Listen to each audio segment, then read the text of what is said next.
guys, welcome back to my channel and welcome to today's video, which is my updated yoga journey. If you are new here, my name is Amara and I have been practicing yoga now for 7 years, and my last yoga journey video was my 4-year yoga journey. I also have one before that, so I am going to link them below because some of the earlier stuff I've gone over before, but this is really overdue, this one. This has been on my list to refilm for you guys for a really long time because I know that you guys love a yoga journey video, and I personally feel like this is going to be the best one yet.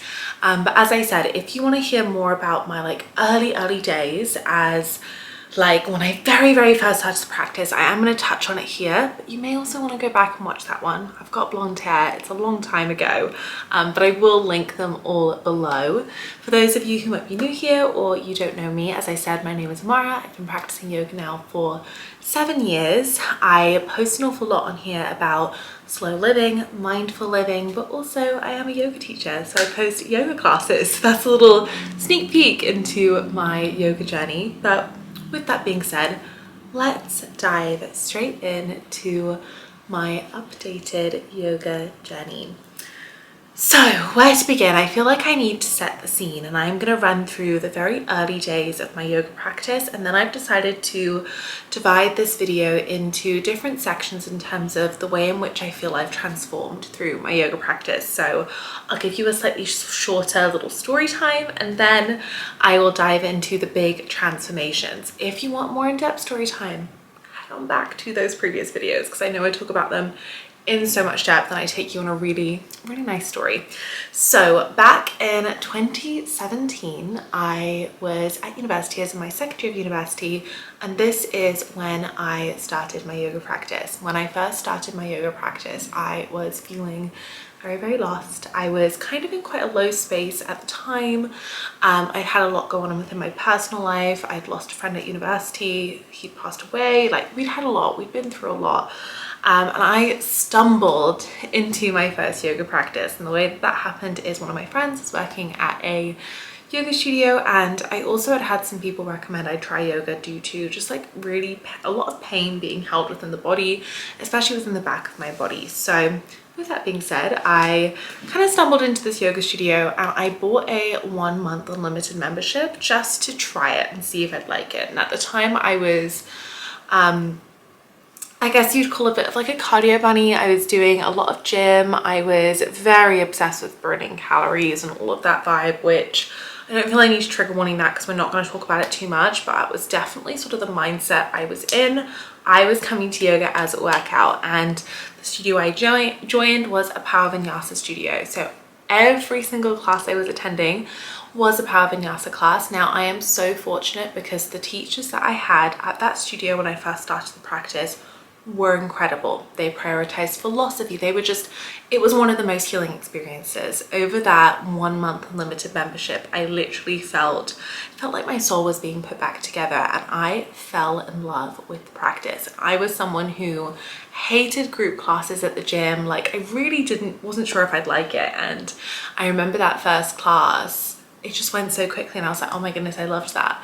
And every time I came back, I began to love it even more. And then I had tears in a class, and I just slowly began to feel myself sort of coming back together as I found that daily practice. And to be honest, that was just the beginning, and that was all I needed to fall in love with the practice. And as I said, that was back in 2017. I carried on my practice throughout the rest of my time at university. I'm not sure I'm going to be able to find the video, but I literally would practice in my tiny university room. Everyone else would be out drinking. I'd be practicing yoga, as sad as that might be. I did do my fair share of drinking too, but I just felt really grounded and really safe and really just at home in my yoga practice, and it was without a doubt my coping mechanism, still is. But yeah, that was kind of the early stages of my yoga journey. I then left university, started my first job, and actually for about a year or so I lost touch with my yoga practice. And the reason for that was I was really limited on time, and I was struggling with a lot of sort of body issues in terms of body dysmorphia and things like that. and just like not the best eating habits. Just definitely not a good time. I was very anxious, very overwhelmed, and I was prioritizing being at the gym over yoga at the time because I was very, very concerned about not having enough time to put my health first. So I thought the gym was where I needed to be. Little did I know that yoga was definitely where I needed to be during that time, but never mind. And I lost touch with my practice a little bit then. I would sort of come back to it, but I definitely lost touch with it until I got really sick, and that's when I ended up coming back to it. I'm really trying to make this story nice and short, but I eventually found my way back to it due to basically being at burnout, being at exhaustion, and that led me back to my yoga practice.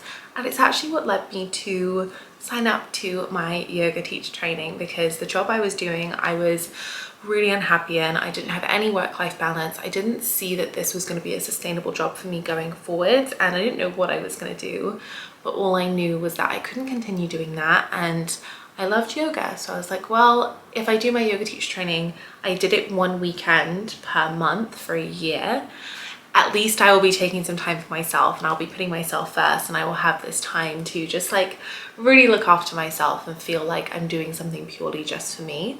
And at the time that was quite a big thing because I was like working all of the weekends at the time. So yeah, that was how I sort of came onto this signing up to my yoga teacher training, and that was in 2020. So I signed up to my yoga teacher training and I started the course, and it's really funny. I feel like I had that process when I first started the practice of feeling a little bit lost and finding myself again. This process happened again. I'd felt really lost. I was really burnt out. I was exhausted. And through the process of my yoga teacher training, I found myself again, and I came back to the things I loved. And it's funny, the first time I taught a yoga class, it's like I came to life and everyone could see it. And it was just like a light bulb moment. I loved it, and it came so naturally, and it just felt so fulfilling. And that process of my yoga teacher training really did like bring me back together as much as my yoga practice did. And that was quite an intense process. As I said, it was over the process of a year. It was mandated that we have a 6-day-a-week practice, only one day off. And we had loads of studying to do. It was like living, breathing yoga whilst also doing my full-time job. So I loved doing it that way. I wouldn't have done it any other way in hindsight. I absolutely loved it. And that led me to making a career change into becoming a yoga teacher, and then going along this route of teaching yoga and still practicing yoga and deepening my practice and moving towards more advanced asanas and whatnot. And that kind of leads us, I guess, to here. That is the really short pared down story of kind of the timeline. So we started in 2017, yoga teacher training in 2020, and it is now 2024, 7 years later, and this is where we are. With that being said, I thought I could now dive into the categories. So we have got 4 categories for my yoga journey, and I thought this was the best way to organize it. The first category is going to be around body and how it's changed and how my view on this has changed. The second one is my spiritual practices and how that has changed, my spirituality. The third one is like physical changes, like personal changes in the sense of lifestyle and whatnot. And the last one is career. So if you're someone who's not wanting to become a yoga teacher, you can skip that one at the end. But the rest is very much focused on the practitioner, which first and foremost is always what I am and always what I will be. So with that being said, let's dive into the first category of my 7-year updated yoga journey, which is body. Let's chat about how my body has changed, how the way in which I feel about my body has changed over the past 7 years due to my yoga practice. So first things first, I am more flexible and I am stronger. Full stop, end of story. I am more flexible and I am most definitely stronger, which is fantastic. That is something that we obviously come to expect from a yoga practice. I have a really strong core. I am really aware of my body. I have a lot of body awareness, and I'm also a lot more flexible than I used to be. I am a naturally quite flexible person, but yeah, that is, I guess, the physical changes that we've seen. Another thing that really began to come through was a deep respect for my body. So whereas before, when I first started the practice, I was very focused on how I looked. I was very focused on movement was purely due to wanting my body to look a certain way. And over the past 7 years practicing yoga, I can really happily say that that has shifted to what my body can do. First of all, that's definitely one thing, and I'd say that that was sort of along the mark of like the maybe 5-6 year mark of like, this yoga practice now allows me to be able to do all these funky arm balances and all of these inversions, and it's not about what I look like, it's about how strong I am and what I can do. And that was fantastic for me because it really took the focus off aesthetics. And it's really funny, throughout that process of focusing less aesthetically on what I look like, I'd say I'm probably the happiest I've ever been in what I looked like. And I know I said this in my last one of like, I feel the happiest I've ever felt in my body. That still stands, probably even more so now. I am the happiest I've ever been in my body, and I'm so grateful for my body and what it does to me. Obviously we all have days that are up and down with our body image, but I truly just know that I'm nourishing my body in the way it needs, and my yoga practice has just created so much respect. My body is a temple, and I believe that. So that is really, really, really beautiful. It also led me down a route of intuitive eating. Well, we know that yoga is all about developing your intuition, and I really feel that through my yoga practice, I was able to apply these principles of mindful eating and intuitive eating into the way in which I feel my body as well, which was honestly one of the most healing things, because I really did have really quite a disordered eating mindset when I first started the practice. And for quite a few years into the practice, I'd say up until maybe 3 years, definitely whilst I was still doing my yoga teacher training, I definitely had this sort of disordered eating, and that completely changed over the year of my yoga teacher training, which I'm so grateful for. That was healing that I needed so deeply. So we just love that. The mindset has so shifted to what can I do to love and nourish my body versus how can I be smaller and take up less space within my body, which is just so healing and such a beautiful thing as well. I'd say the last thing that has really, really changed in terms of the way in which I view my body, I look after my body, I move my body, is my movement practices have changed. Naturally so. I mentioned I was very gymmy and I used to lift a lot of weights, I used to do a lot of HIIT. Nothing wrong with this. I think those are great practices. However, mine have really, really shifted to what I truly feel serves me best, and different bodies need different things. But through the practice of yoga, it made me realize that I did not need to be absolutely battering my body to feel my best. And that is definitely something I felt before. I felt like if I wasn't sweating, if I wasn't exhausted, if my heart wasn't beating at a million miles per hour, that it wasn't worth it and my body wasn't going to be in good shape. Now I understand that actually that's not the case. Now my movement practices look a lot more low impact. It's yoga. Sometimes it's power yoga and Ashtanga. Sometimes it's yin. It's Pilates. It's long runs. It's short runs. It's long walks. And that is what really I feel nourishes my body, along with like activities. So whether that be swimming or I don't know, playing games with children, like it's a massive shift in the way in which I move my body and what I feel really serves my body, and my body is so much happier as a result. So I'm so grateful for that, because yoga really showed me that you do not need to be absolutely battering your body to be feeling your best. So that is what I would say has been the biggest body changes over the last year. To summarize them, I'm the happiest I've ever been in my body. I actually do probably feel like I'm in the best shape that I've been. Obviously throughout 7 years it goes up and down, but I'm really, really at peace and very happy with aesthetically. Obviously we do have bad days, but for the most part, very happy. I have that relationship with food was healed massively. There's also an element of just this feeling so grateful for my body and wanting to nourish it. The way in which I eat is completely different.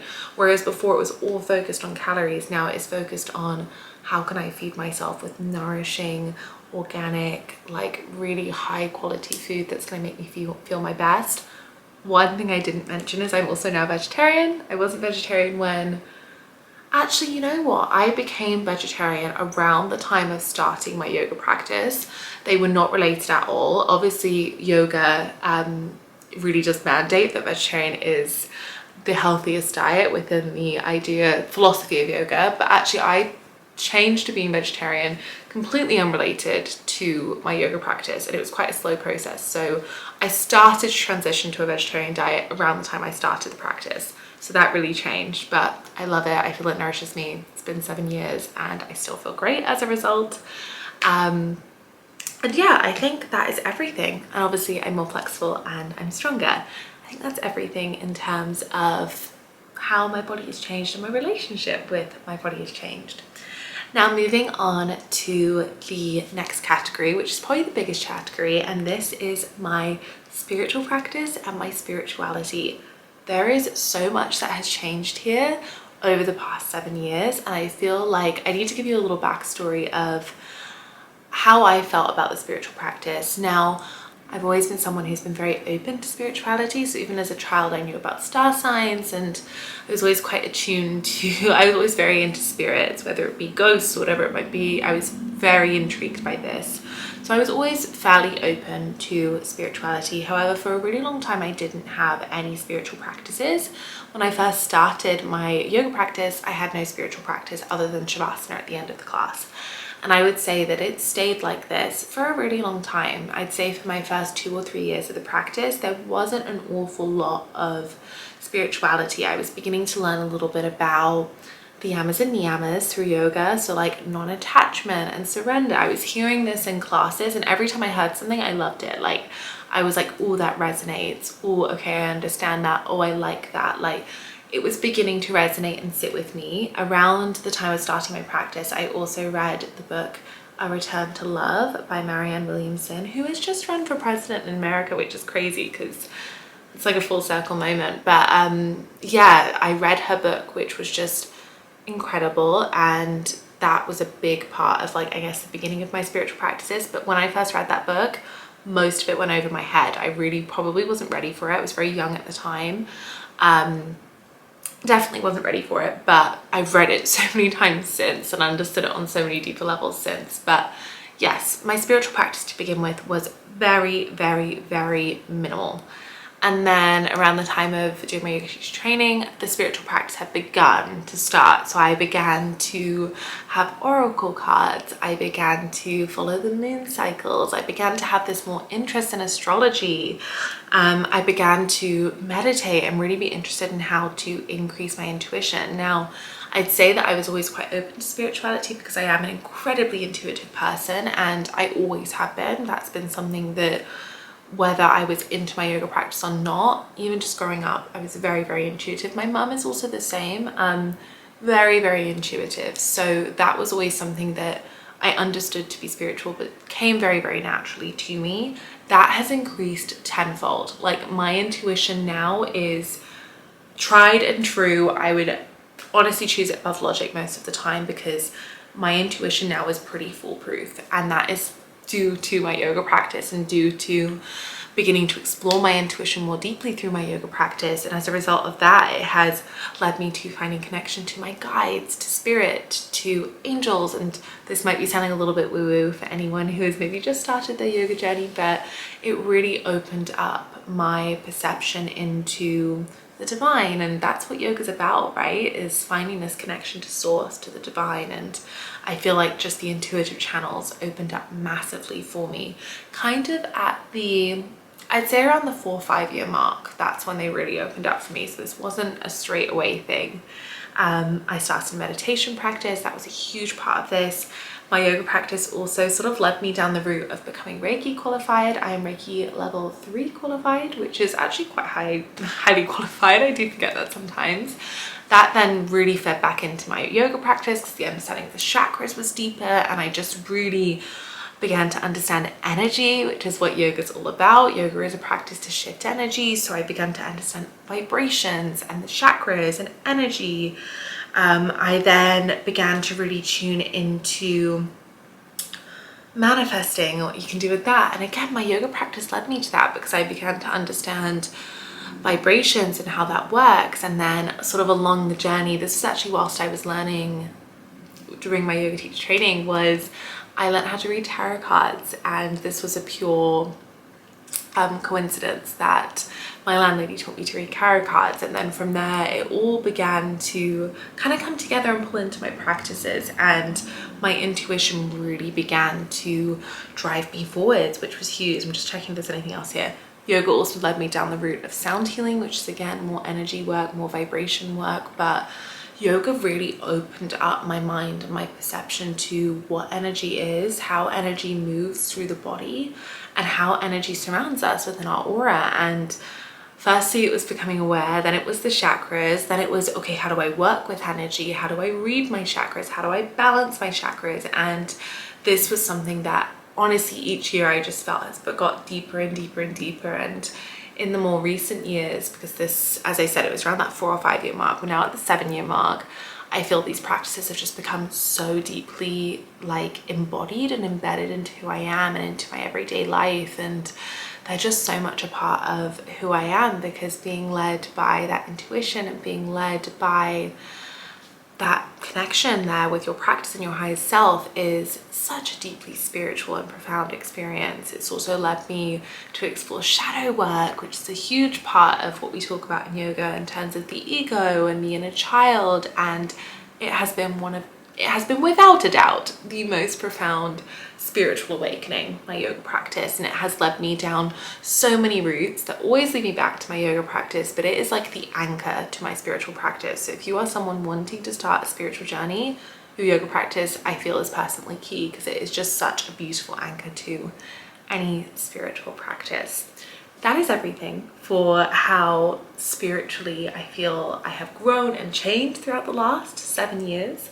Now, this leads me really beautifully into the more personal changes. And again, the first thing I would say that really came from my yoga practice from a very, very early point was beginning to understand myself, because I had never really carved out time for self-discovery and self-study, which is a part of the Yamas and yoga. So I really found yoga in the early stages especially to be a beautiful time to begin to study myself and become a little bit more aware and understand the way I was feeling. I'm a very emotional person, I'm a Cancer. So it really gave me that time and space to begin to explore my emotions, to understand how I'm feeling, also to process emotions as well. I'd say yoga is definitely up there, one of my main coping mechanisms. So yeah, it's been a really beautiful process of understanding myself that I am still on for sure. And I use my yoga practice to support me on this daily. Like, it's just such a beautiful practice. Another big change that I would say has occurred is being more attuned to the vibration of love. Now, I know that sounds a little bit woo-woo, but I'd say that my driving force for doing everything now compared to before I had a yoga practice is this vibration of love and this vibration of unity and this vibration of just being in connection with your truest essence. And that is connection, and that is like the love around us. So really trying to make sure that everything I do comes from a space of love, whether it be love through setting boundaries or love through being compassionate. It has really allowed that to come to the forefront of everything I do. And I definitely feel that's a lot to do with the book I then picked up from my first yoga teacher, which was that A Return to Love that I mentioned, because that has just been such a profound part of my yoga journey, and it's one that I come back to, and it's so much at the core of everything I do. So I'd say that has definitely been a massive personal change. I am a much more grateful person. I'm a much more loving person. I've always been quite empathetic, but I am a much more empathetic person. Like, I've just, all those really soft, lovely feelings have really been ones that I've allowed to grow rather than feel the need to harden around them. That leads me really beautifully into what I feel personally my yoga practice has led me to. Now, I guess on must have been year like 4. It's really hard to remember now. When I finished my yoga teacher training, I then did a yin training, and I journeyed into the concept of yin yoga, but even deeper than that, the concept of feminine energy with yin. And this was huge for me personally. Now, I am a very, very feminine person, and this journey of yin yoga in particular was one of the most eye-opening journeys to what feminine energy is, to slow living, which is a lot of what I share on this channel, to connecting with Mother Earth, to the divine feminine, to beginning to really balance through your feminine energy and lead in a feminine way and move about life in this divine feminine energy, and why in moments I felt out of balance and being too much in my masculine. And this has been one of the most profound changes that I'd say has happened a lot later within my yoga journey over the past 2 or 3 years is this understanding and embodiment of the divine feminine. And that was a huge coming home. That was like oh my goodness, something's clicked, because that's me. And that is something, again, that I just embody so deeply, and something that I share really quite a lot on this channel. But yoga led me to that. Yoga led me to understanding what yin was and what yang was, and why women are more attuned to this yin energy and the gifts that come through yin. I was someone who, as I said, I was doing HIIT. I didn't want to slow down. I would never have stepped into a yin class for the longest time. Even when I started teaching yin, I didn't like it that much. And through the process of teaching yin, that's a really funny story, because yin was not my favorite to teach. I'm a vinyasa teacher. I wanted to be teaching vinyasa. Everyone loved me for yin. They loved my vinyasa classes too, but my yin was groundbreaking. Everyone was like, your yin classes are like incredible. So I'm teaching lots and lots of yin. Everyone's loving it. And that for me was like, oh my goodness, like there's something here. And naturally I was very attuned to that sort of more feminine energy, and it was just a really beautiful journey of learning to embrace and love the yin and heal the feminine, which honestly I'm so grateful for. I'm forever grateful for, and it's something that I now teach as well. So I just love that. And that has been a really big personal and like lifestyle change that has definitely occurred. The next one is finding magic in the mundane. I, even as a child, actually was very interested in the spiritual side of glimmers and magic, and the possibility that actually like energy and vibration and ritual and how that comes into our lives now. And I loved this as a child. I was the sort of child with like fairy jars and fairy dust, and had like little ritual books, and was interested in all of this. I was very into the more magical witchy side of things. And I'd say that my yoga practice has really sort of like opened up space for me to explore that deeper, and to explore my spiritual practices. You can hear my cat, I'm so sorry, but to explore my spiritual practices in that more magical way. And also just something I'm really passionate about is like finding magic in the mundane, like the smallest of moments. There is magic all around you, and that is something that I truly do believe. It's something that I share, and it's something that I love, creating ritual around the simplest of things. Like ritual is such a big part of my lifestyle now, creating a ritual around my morning, around my evenings, around my morning cup of tea. Like ritual is one of the most powerful things, and its intention at the end of the day is one of the most powerful things. So yoga has led me to that without a doubt. I've always been someone that's really focused on intention. Intention is something that's really important to me when I teach yoga, when I practice yoga, because it directs energy and it is ritual at the end of the day. So that opening up to ritual and magic in the everyday and those witchy moments has been something that my yoga practice has almost just created permission for, which I'm very grateful for.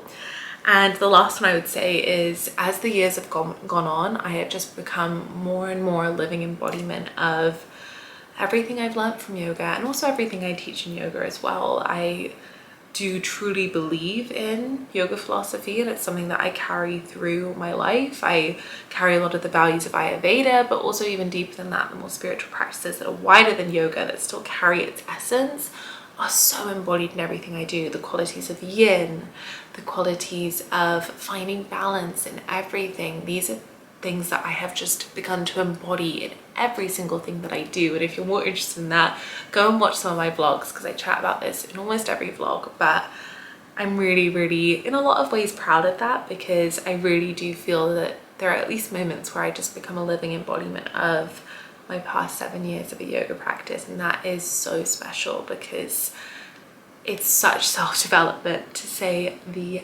absolute least. Now that is everything for my personal and my lifestyle. Last of all, we are moving on to career, and this might be one that if you're a practitioner and you have no urge to teach, feel free to hop on out here. I've been so grateful to have you. But if you're someone who's maybe thinking of becoming a teacher, or maybe you are a teacher now, this has been the most beautiful progression of my yoga practice. So I think when I first started yoga, I was immediately open to the idea of becoming a teacher because I loved the practice, and I at the time was actually very seriously considering becoming a PT. So I was very into the gym and whatnot, but as the time came, yoga was the thing, and yoga was the practice I knew that I wanted to do. And I did my yoga teacher training and I quit my job and I became a full-time yoga teacher. And to this day, it was the best decision that I made. That does not mean there haven't been hard times. There have definitely been hard times. There have definitely been up and downs, but I am so grateful for this. So through me finding yoga and changing careers, I have taught on yoga teacher trainings. I have taught in the most incredible places for the most incredible clients like Adidas and Emirates, and just so many beautiful, beautiful opportunities that have come to me through this yoga practice and through teaching yoga. And I've been able to honestly share energy and share space with so many beautiful people. I've met so many lovely people throughout my career as a yoga teacher, and it's also led me to where I am today of having my own virtual yoga studio, which is the Soulshala. I always link it down below, where I can share yoga and I can teach yoga, and a beautiful community of students that I get to gather with virtually each week, each day, and just really practice yoga in the way that it flows to me, in a really deeply feminine way, in a creative and fluid and just really beautiful feminine way. And I am so grateful for that space I have in Soulshala, and as always, it is linked below. But my journey of teaching yoga has been such a massive one because it was hard work at the beginning, really, really hard work. And then it was a journey of creating ownership. And then we moved recently. So it was a journey of readjusting to what my career looked like in a new place and creating this rebrand of my online studio, the Soulshala. And honestly, it was the best decision I ever made, and it's one I don't think I will ever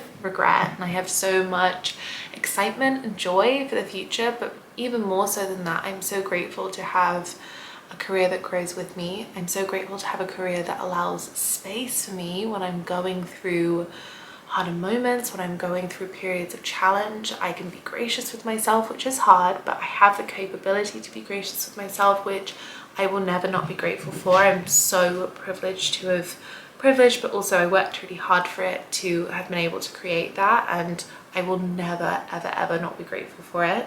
Yoga has changed my life, clearly, in so many ways. The career just being one, but a huge one. So yeah, that is my updated 7-year yoga journey. As I said, some of the early years were kind of cut out. So if you want to go back and hear more about sort of the challenges I had and the way that yoga really worked to heal and things like that, I talk an awful lot about that in my previous videos. But before we finish, I think if I had to leave you with anything on your yoga journey, is that yoga is, first of all, such a gift. One of the most healing practices. It healed the relationship I had with my body, the relationship I have with myself, the relationships I had with people around me. It opened up my perception to so many different ways of being. It reawakened my intuition. It connected me to so much magic that is around us. It opened up my horizon to things I didn't even think were possible. It has completely changed the way in which I see the world. It has completely changed the world that is around me, and for that I am so unbelievably grateful. This practice is one that I hope to be doing for the rest of my life, or for many, many, many, many years to come, because it is one of the most beautiful practices. It is one of the most life-changing practices, and I cannot believe that I am 7 years in. I am just honestly love it more, even more every day, every month, every year that goes by. It becomes even more deeply part of who I am. So as I said, that is everything for today's updated yoga journey. I really, really hope that you enjoyed this. If you did, please let me know. If you're on a similar yoga journey, comment down below, give me an update on how you are doing. But otherwise, I'm sending you so much love. If you aren't already subscribed, I'd love if you'd stay. I post twice a week, sometimes classes, always a weekly vlog where I'm talking about slow living, magic in the mundane, and so on and so forth, along with videos like this, more entertaining videos, more educating videos as well. So if you aren't already subscribed, I'd love if you stay and we'd be friends. But other than that, I'm sending you so much love, and I will see you very, very soon. Bye guys.